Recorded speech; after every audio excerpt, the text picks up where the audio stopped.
ప్రజలంటే పట్టింపు ఉండదు, ప్రజాప్రతినిధులంటే గౌరవం ఉండదు, విధుల పట్ల నిర్లక్ష్యం, కింది స్థాయి సిబ్బంది పట్ల చులకన భావం, తోటి అధికారుల పట్ల అమర్యాదగా వ్యవహరించడం, మొత్తంగా వారెంత చెబితే అంతే. తెలంగాణ ప్రభుత్వంలో వివాదాస్పదంగా మారిన బ్యూరోక్రాట్స్ వ్యవహారంపై స్పెషల్ స్టోరీ.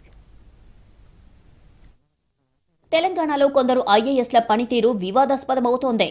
శాఖల్లో మేమే సర్వం, మేం చెప్పినట్లే జరగాలి అన్నట్లుగా కొందరు బ్యూరోక్రాట్స్ తీరు ఉంటుందనే చర్చ జరుగుతోంది. వారు తీసుకునే నిర్ణయాలతో పాటు వ్యవహరిస్తున్న తీరు ప్రభుత్వాన్ని ఇరకాటంలో పడేస్తోంది. ఇటీవల కాలంలో కొందరు ఐఏఎస్లు మంత్రుల పట్ల దురుసుగా ప్రవర్తించడం రాష్ట్ర వ్యాప్తంగా చర్చనీయాంశంగా మారింది. నిజానికి కాంగ్రెస్ ప్రభుత్వం అధికారంలోకి వచ్చిన తర్వాత ఐఏఎస్ అధికారుల వ్యవహార శైలి మారిందని పలువురు నేతలు వాపోతున్నారు. ఐఏఎస్ల పనితీరుపై రాష్ట్ర ముఖ్యమంత్రి పలుమార్లు హెచ్చరించిన సందర్భాలు ఉన్నాయి. అయినా ఆ బ్యూరోక్రాట్స్లో మార్పు మాత్రం రావడం లేదు. కొద్ది రోజుల క్రితం సెక్రటేరియట్లో ఓ మంత్రి ఓ శాఖ సీనియర్ ఐఏఎస్ అధికారికి ఫోన్ చేసి సంబంధిత శాఖపై వివరాలు అడగ్గా సదరు ఐఏఎస్ అధికారి అటువైపు మాట్లాడే వ్యక్తి మంత్రి అనే మర్యాద కూడా లేకుండా దురుసుగా మాట్లాడినట్లు తెలుస్తోంది. ఏకవచనంతో సంబోధిస్తూ తాను చెప్పాలి అనుకున్న విషయాన్ని చెప్పి ఫోన్ కట్ చేసినట్లు సెక్రటేరియట్లో చర్చ జరుగుతోంది. ప్రజాపాలన దినోత్సవం సందర్భంగా రాజన్న సిరిసిల్ల కలెక్టర్ వ్యవహరించిన తీరు రాష్ట్ర వ్యాప్తంగా చర్చనీయాంశంగా మారింది. జెండా ఆవిష్కరణకు వచ్చిన ప్రభుత్వ విప్ ఆది శ్రీనివాస్ పట్ల ప్రోటోకాల్ పాటించకపోవడంపై ప్రభుత్వ ప్రధాన కార్యదర్శి సీరియస్ అయ్యారు. కలెక్టర్కు సీఎస్ నోటీసులు ఇచ్చారు. సదరు కలెక్టర్పై హైకోర్టు కూడా పలుమార్లు ఆగ్రహం వ్యక్తం చేసింది. ఇక మహబూబాబాద్ కలెక్టర్పై కేసు నమోదు చేయాలని హైకోర్టు ఆదేశించింది. ఓ వ్యక్తికి నష్టపరిహారం చెల్లించేందుకు నిర్లక్ష్యంగా వ్యవహరిస్తున్నారని, ఆయనపై పోలీస్ కేసు నమోదు చేయాలని ఆదేశించింది. పలు జిల్లాల కలెక్టర్ల పనితీరు, ప్రజలతో వ్యవహరించే తీరుపై ఫిర్యాదులు అందాయి. మంత్రులు, ఎమ్మెల్యేలు, ఎమ్మెల్సీలు, ఎంపీలు, మిగతా ప్రజా ప్రతినిధుల పట్ల ఐఏఎస్లు కనీస మర్యాద కూడా ఇవ్వడం లేదనే ఆరోపణలు ఉన్నాయి. ఎస్సీ, ఎస్టీ, బీసీ, మహిళా ప్రజా ప్రతినిధుల్ని చులకన చేసి మాట్లాడడం, వారి సమీక్షలకు హాజరు కాకపోవడం, వారి ఆదేశాలను పాటించడం లేదని సాక్షాత్తు మంత్రులే వాపోతున్నారు.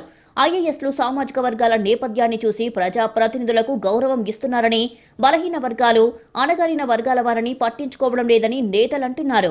సెక్రటేరియట్లో నియోజకవర్గ పనుల కోసం వచ్చే ప్రజా ప్రతినిధులకు ఐఏఎస్ల నుంచి పరాభవం ఎదురవుతోంది.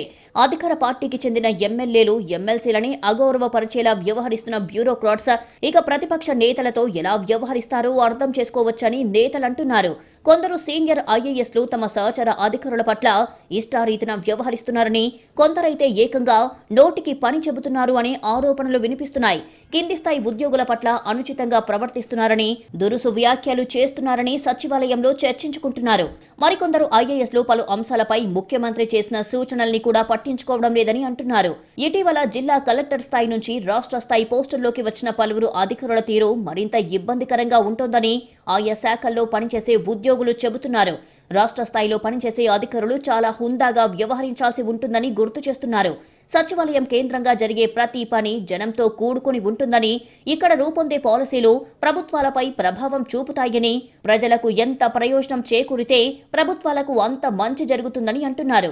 కానీ పాలసీల రూపకల్పన నుంచి ఉద్యోగులతో వ్యవహరించే విధానం వరకు ఏ విషయంలోనూ కొందరు ఐఏఎస్ల వ్యవహారం సరిగ్గా ఉండడం లేదనే భావన ఇటీవల వ్యక్తమవుతోంది.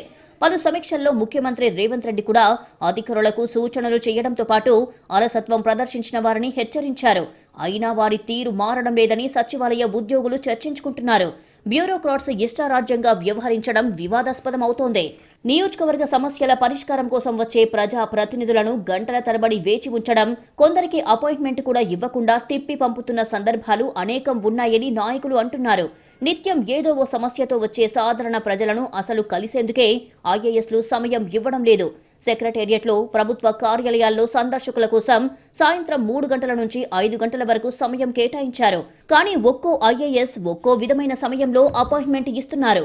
2 గంటల సందర్శకుల సమయాన్ని గంటకు కుదించారు. కొందరు ఆ సమయంలో సెక్రటేరియట్లోనే ఉండకుండా బయటికి వెళ్లిపోతున్నారు.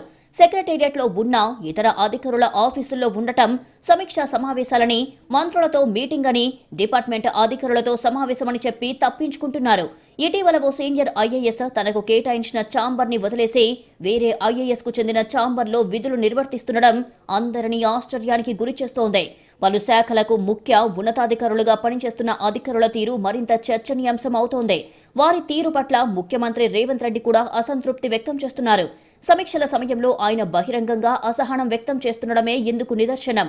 అయినా అధికారులు ఇష్టారీతిన వ్యవహరిస్తున్నారని అంటున్నారు. మరోవైపు జిల్లాలోని కలెక్టర్ల పరిస్థితి కూడా అలాగే ఉంది. పలుమార్లు నిర్వహించిన కలెక్టర్ల సమావేశంలో క్షేత్రస్థాయికి వెళ్లాలని, ప్రభుత్వ పథకాలను జనంలోకి తీసుకెళ్లాలని, ప్రజలతో మమేకం కావాలని సీఎం సూచించినా పెద్దగా పట్టించుకోవడం లేదనే విమర్శలు ఉన్నాయి. మరోవైపు ఇటు రాష్ట్ర స్థాయిలో పనిచేసే అధికారులు వారి శాఖల్లో తీసుకునే నిర్ణయాలు కూడా ఇష్టారీతిన ఉంటున్నాయి అనే గుసగుసలు వినిపిస్తున్నాయి.